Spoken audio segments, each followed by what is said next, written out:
Russian with passion. Once again, I should remind you that on this channel you study Russian and English. But today we're going to talk about Russian.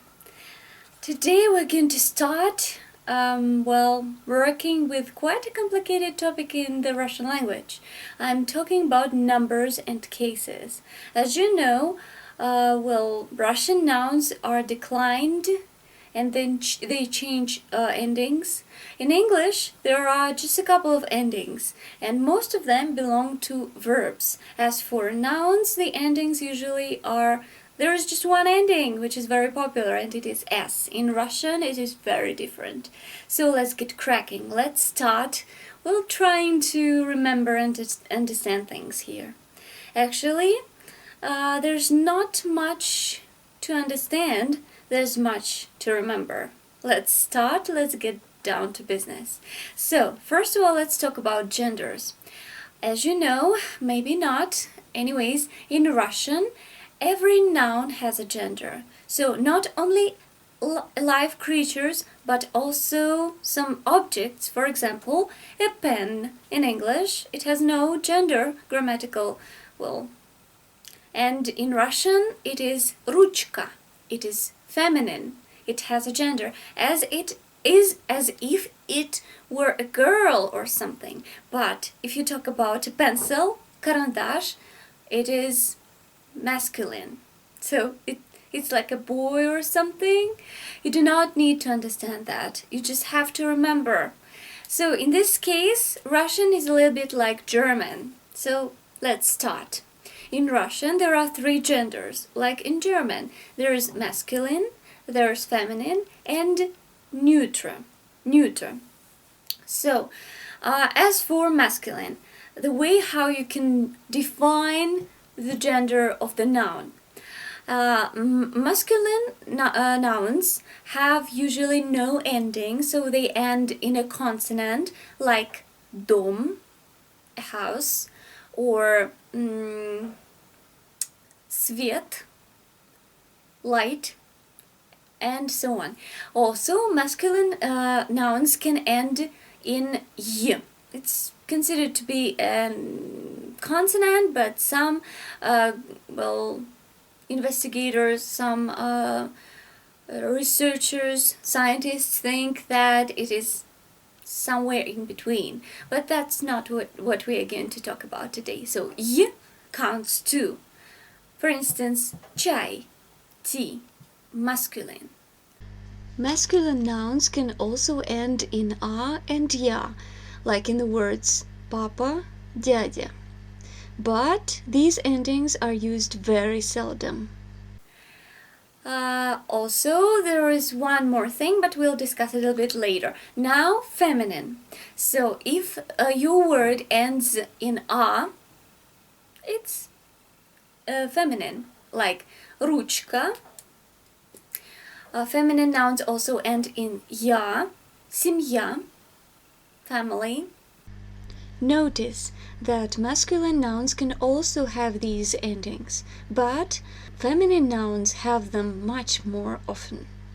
And in iya, like история. These are feminine nouns. Also, there's one more point, one more issue. We'll discuss it later because it's connected with masculine nouns too. And now let's discuss neuter nouns. They usually end in o, письмо, a letter. Then in е, платье, a dress, I mean. Then in ие, внимание, attention, and я, время. As you can see, there are two genders which can end in ya, feminine and neuter. So if you are not sure, in such cases the best way is just to take a look in a dictionary and you will find out for sure.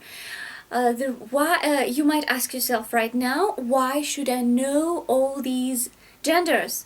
The problem is that different genders are declined differently, so that's why we should remember. So when you learn a Russian noun, always try to memorize it with the gender. Or you can also memorize some of these rules. They might be very helpful. And there's the issue I have promised to discuss, and it is connected with, well, nouns which end in the soft sign. So these nouns can be masculine or feminine. День, it's masculine, a day, or жизнь, life, it's feminine. In this way, the only way out is to memorize these words with their genders. Okay, and one more point which I would like to underline today is that in Russian there are no articles. You might know that already or not, it doesn't matter. I just want to underline this fact. So there are different things, categories and so on, which help us to understand what thing we are talking about, an exact one or one of a kind or some one of many. And these things usually are the context, of course, then word order, the use of plurals and the demonstrative pronouns and cases. There are many things. We are going to get to it.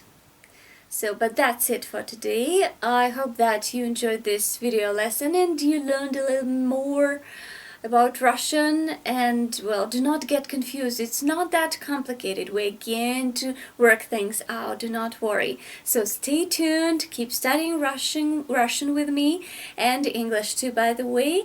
Hope to see you soon. Happy English and Russian practice. Like this video, subscribe to my YouTube channel, and see you later. Bye bye.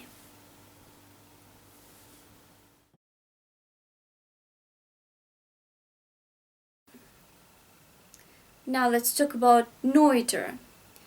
Sorry, German. Now let's talk about neuter nouns. They usually